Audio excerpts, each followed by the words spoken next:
in the mood. I've had such a poxy day, right? Let's tell you what happened, right? I'll come clean. I've got a young lady friend, right, who's having trouble. She was married. I don't mind mentioning. She was married and she was having trouble with her husband, right? And I comforted her. I gave her the wonderful warm arm of comfort, right? That's always my excuse. No, it's a warm arm of comfort, right? But what happened is some of her husband's family found out, and her mother-in-law phoned me up. Her mother-in-law phoned me up and she was going, oh, you've been knocking around with my son's wife, you and all this. I'll tell you what, you got the Queen on your telephone, right? You're in serious trouble. Seriously, because she goes on and on and on. Millsy, Millsy. And I'm going, don't call me Millsy. Only my friends call me Millsy, Your Royal Highness. So I'm doing curtsying like I didn't need to because I was on the phone, but I'm still bowing like an idiot. Well, not bowing like an idiot, bowing like a pretty cool guy, really, but you know what I mean. I've got to tell you this, I've discovered the most fantastic thing I can do with the magic microwave. You know, it's the most fantastic machine in the whole world, right? Well, apart from the Concorde and the TARDIS. But look at this that I can do, right? Take this beautiful picture there. Look at that. Now, that's... Here, you think Louise from Eternal's sexy, right? That's the sexiest woman in British broadcasting. Fantastic woman. The thinking man's crumpet, as old Joan was described at. Right? You put that in there, right? And you take with it a picture of this lady here, and I use the term lady very loosely. There she is there. Her Royal Highness. Whoa, that's an old photo. Right, you get that. You put that in there, right? And then you program it 2221 666453. Start. Bing! There you go. Look at that. Beautiful, fresh, tasty to eat. A lovely Bakewell tart. Look at that. Fantastic. Isn't that absolutely fantastic? What have I got in my cupboard? What's in the cupboard? Oh, yeah, look at this. Look, this is beautiful. If people come round my house, right, and say they want to have a shower, wash their hair, always give them that. Look at that. Original Linko Beer shampoo. Beautiful shampoo.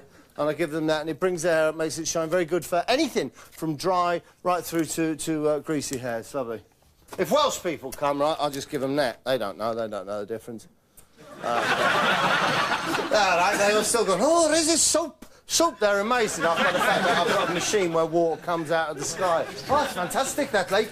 Brilliant. And, oh, the other thing, I've had to buy this especially because I'm having a bit of a dinner party on Sunday, and not just normal people are coming, but the likes of Cilla Black is coming, Bob Monkhouse is coming, Brucey was there. There's a word, right, I shouldn't say this, but there's a word that Lionel Blair might even turn up.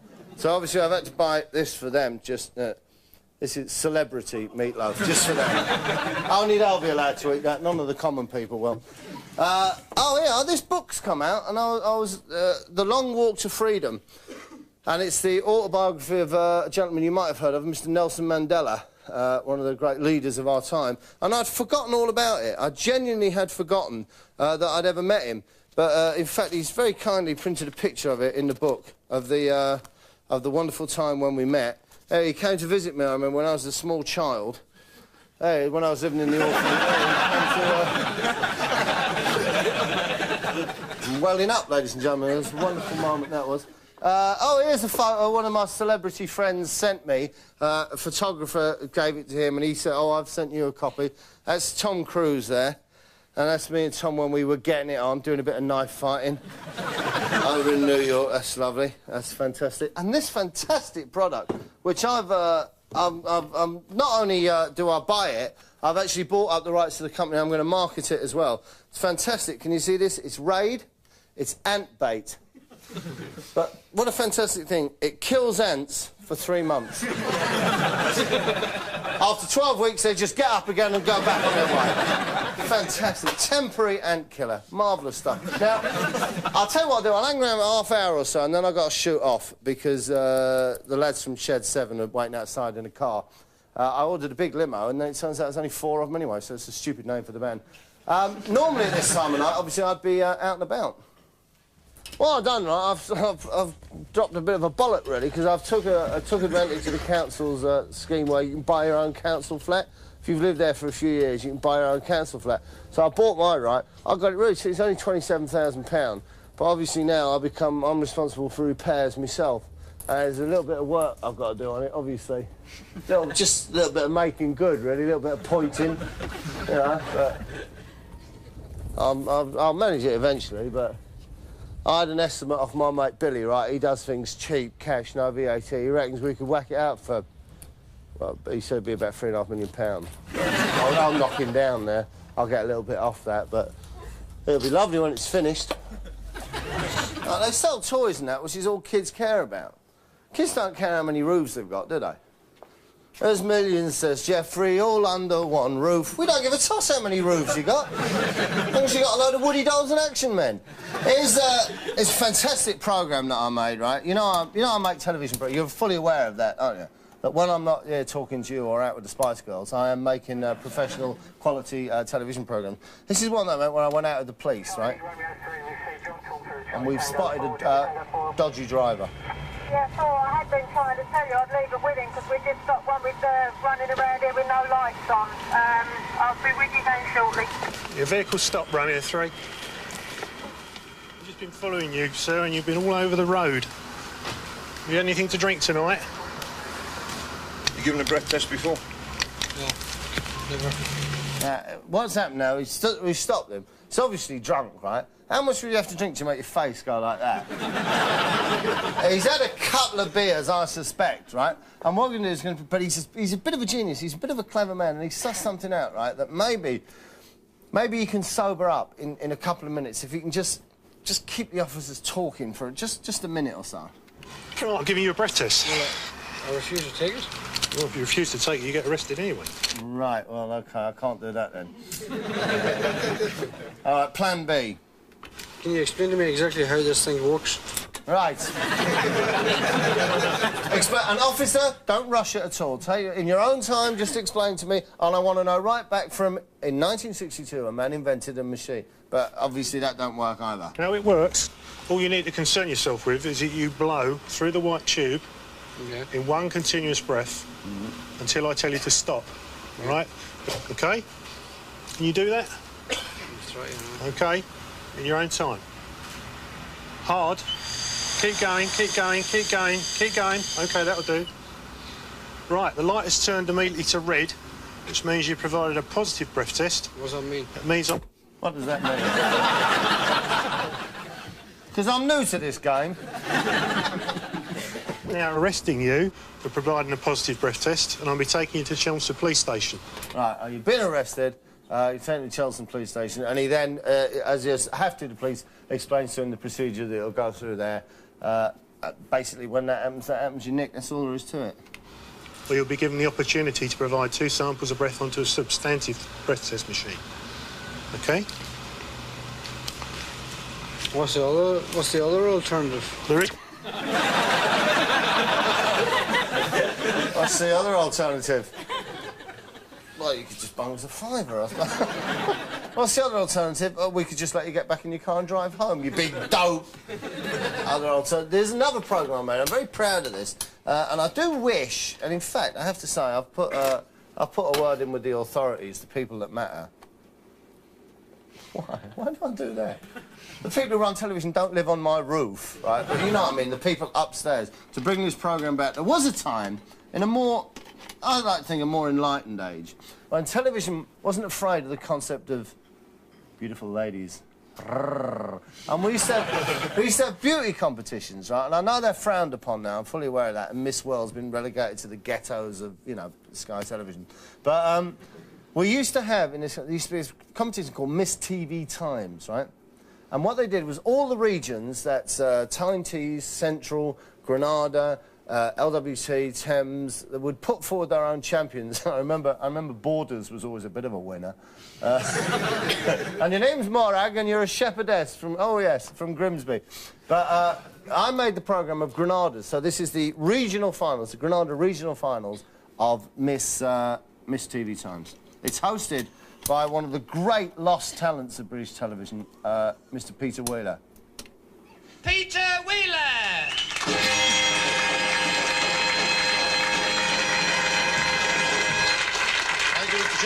And before you start, no, he doesn't look anything like that. Shut your stupid mouth. All right? Thank you very much, Mr. Chairman.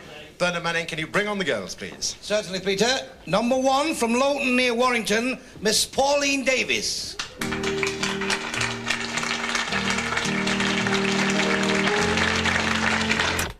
Somebody whistle, then.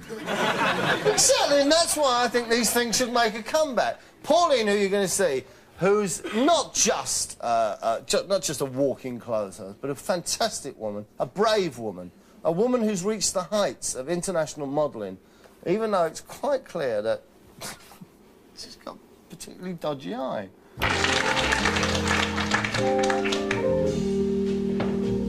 Pauline, lovely to meet you. Good evening. Let me first of all establish that you are, in fact, a fashion and photographic model, aren't you? That's correct, yes. Is that a very difficult line of country to get into? Not actually a line of country, Peter. It's just a job. The Pennines is a line of country. It's quite difficult, yes. It's taken me about 2 years now to get the right contacts, you know. But, I'm doing quite well.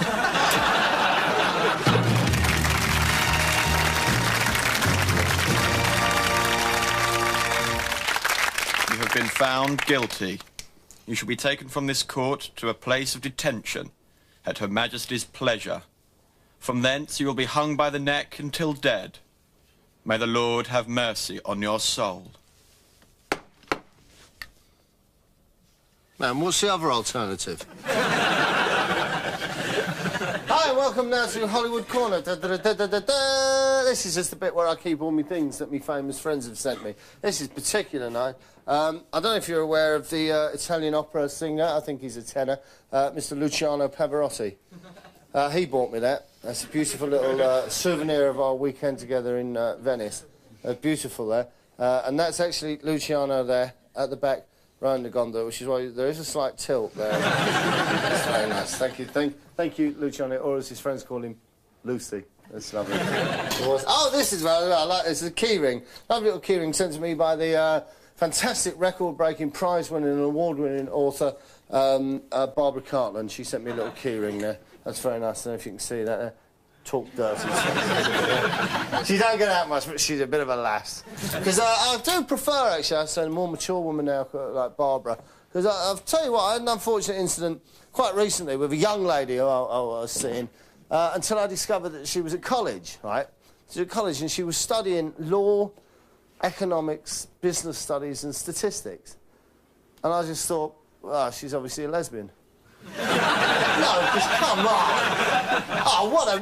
It's just... Look, it's, as far as I'm concerned, carpentry, woodwork, law, economics, statistics, business studies, guy things. Really are. And I think a woman doing them is just... Oh, I just think it's wrong. Sorry. Anyway, listen, I'm going to go back to this programme that I was talking about earlier, the Miss TV Times Granada region. Bernard, I think, about to introduce another contestant. Number 2, ladies and gentlemen, number 2 from Mughal in Lancashire, Patricia Duncan.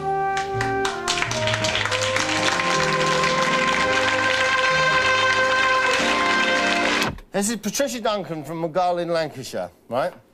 All I ask you on this is watch Peter's eyes. Patricia, lovely to meet you. Do you prefer Patricia or Pat? Pat. Now, Pat, I understand... There you go. He kept it together for about 8 seconds. You prefer Patricia or Pat? Because I know what I prefer. Let's see the next one. Number 3, ladies and gentlemen, from Goulburn, Jackie Harrison. Oh, one thing I should warn you about Jackie Harrison, because I met Jackie when I was filming it. I'd met her before, and I knew her for a little while afterwards. Nice girl, great body, lovely personality, complete and utter mental case.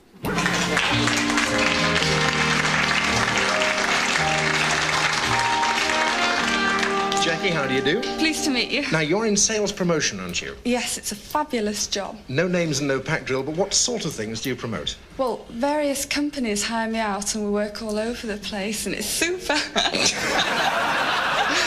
Well, sometimes you go, well, not quite so far abroad, but you work for different tourist boards. Wigan and places like that? Yes. Yeah. It's a super place. Well, if you were to go right through and eventually win the Miss TV Times title, you would have £1,000 to spend. Jackie, how would you spend that? Now, some of the girls hadn't thought this through properly, all right? Jackie had thought it through absolutely. I buy a horse box and... I don't know. Plenty of other things, too. Probably a small field. Right.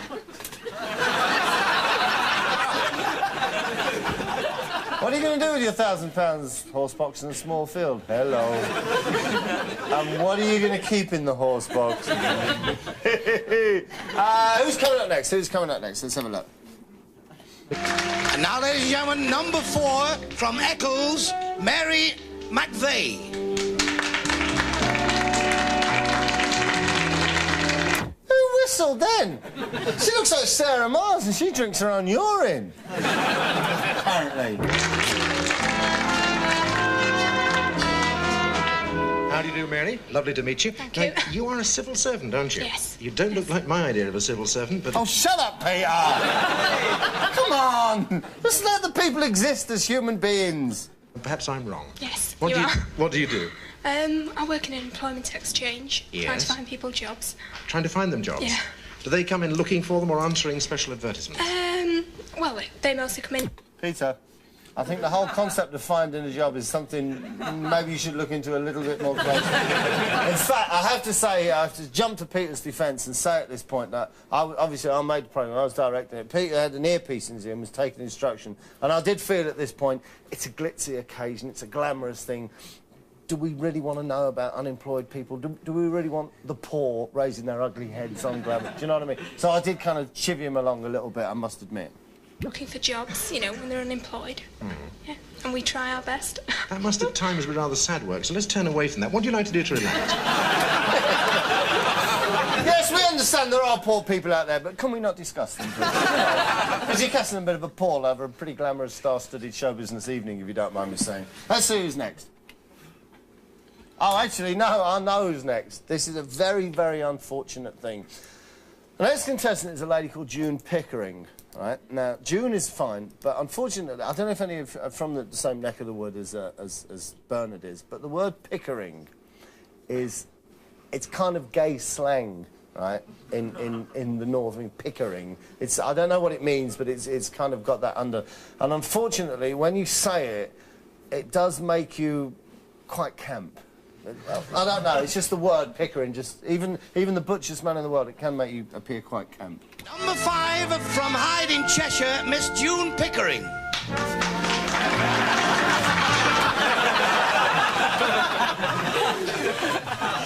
It's terrible. I know, it just happens, I'm afraid. Barbara Theodorides. Yes. Didn't he do well with your name? Yes, It's giving very him well. a lot of trouble, you know that. Theodorides is hardly an English name, Barbara. No. Oh, there's no flies on you, Peter. Hey? He's travelled around the world a bit, you see. He knows what's what. It's not English name, it's Greek name. Mm-hmm.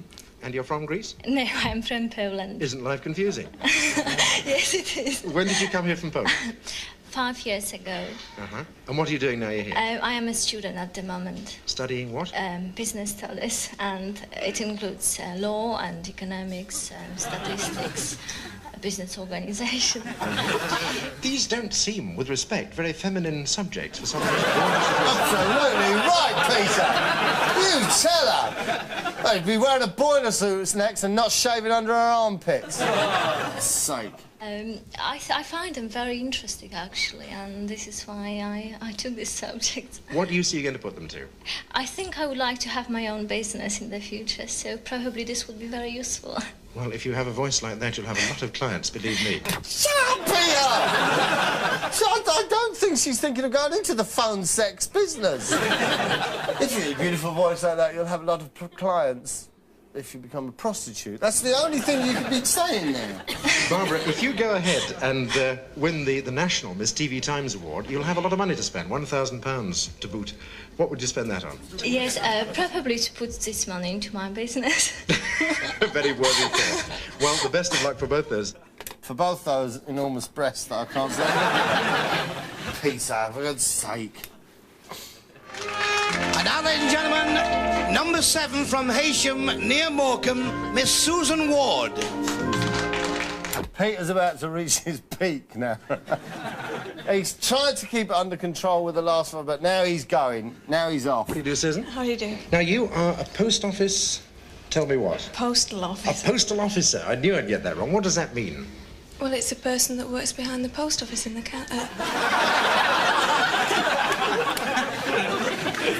behind behind the counter at the post office. Works behind the post office. That's an interesting thought.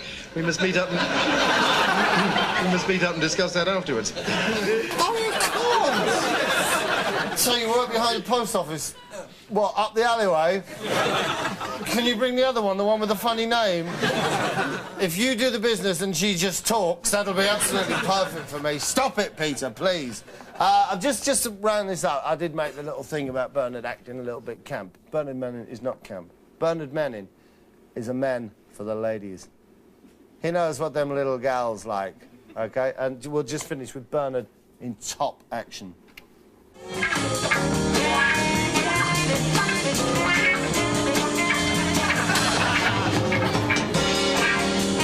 I want you to watch out here for what we call in the business Bernard's little look.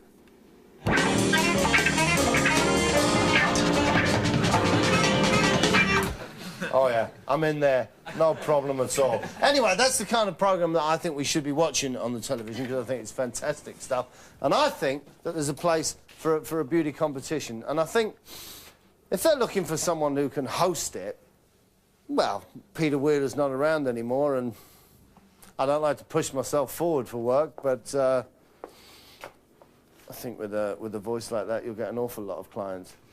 I've got to go anyway. I've got things to do. I'll see you later. Dude.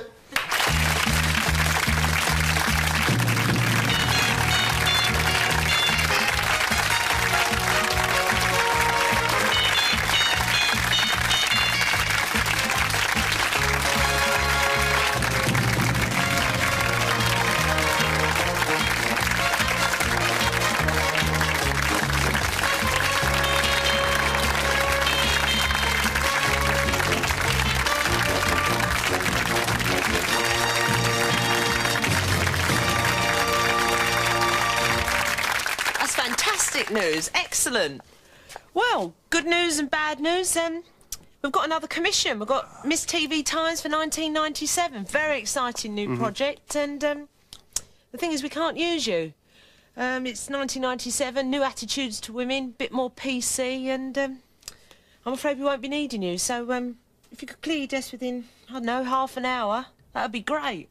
Oh. What's the other alternative?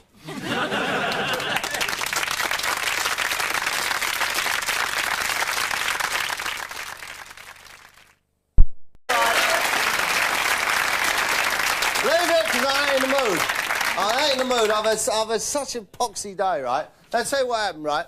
I'll come clean. I've got a young lady friend, right, who's having trouble. She was married. I don't mind mentioning. She was married and she was having trouble with her husband, right? And I comforted her. I gave her the wonderful warm arm of comfort, right? That's always my excuse. No, it's a warm arm of comfort, right? But what happened is some of her husband's family found out and her mother-in-law phoned me up. Her mother-in-law phoned me up and she was going on, oh, you've been knocking around with my son's wife, you and all this. I'll tell you what, you got the Queen on your telephone, right? You're in serious trouble. Seriously, because she goes on and on and on. Millsy, Millsy. And I'm going, don't call me Millsy. Only my friends call me Millsy, Your Royal Highness. So I'm doing that. Curtsy and start. Bing! There you go. Look at that. Beautiful, fresh, tasty to eat. A lovely Bakewell tart. Look at that. Fantastic. Isn't that absolutely fantastic? What have I got in my cupboard? What's in the cupboard? Oh, yeah, look at this. Look, this is beautiful. If people come round my house, right, and say they want to have a shower, wash their hair, always give them that. Look at that. Original Linko Beer shampoo. Beautiful shampoo. And I give them that, and it brings their hair up, makes it shine. Very good for anything from dry right through to greasy hair. It's lovely. If Welsh people come, right, I'll just give them that. They don't know the difference. Right, they all still going, oh, there's this soap. Soap, they're amazed by the fact that I've got a machine where water comes out of the sky. Oh, that's fantastic, that lake. Brilliant. And, oh, the other thing, I've had to buy this especially because I'm having a bit of a dinner party on Sunday. And not just normal people are coming, but the likes of Cilla Black is coming, Bob Monkhouse is coming, Brucey was there. There's a word, right, I shouldn't say this, but there's a word that Lionel Blair might even turn up. So obviously I've had to buy this for them, just, this is celebrity meatloaf, just for them. Only they'll be allowed to eat that, none of the common people will. Oh yeah, this book's come out, and I was, The Long Walk to Freedom. And it's the autobiography of a gentleman you might have heard of, Mr. Nelson Mandela. one of the great leaders of our time, and I'd forgotten all about it. I genuinely had forgotten that I'd ever met him. But, in fact, he's very kindly printed a picture of it in the book, of the... I didn't need to, because I was on the phone, but I'm still bowing like an idiot.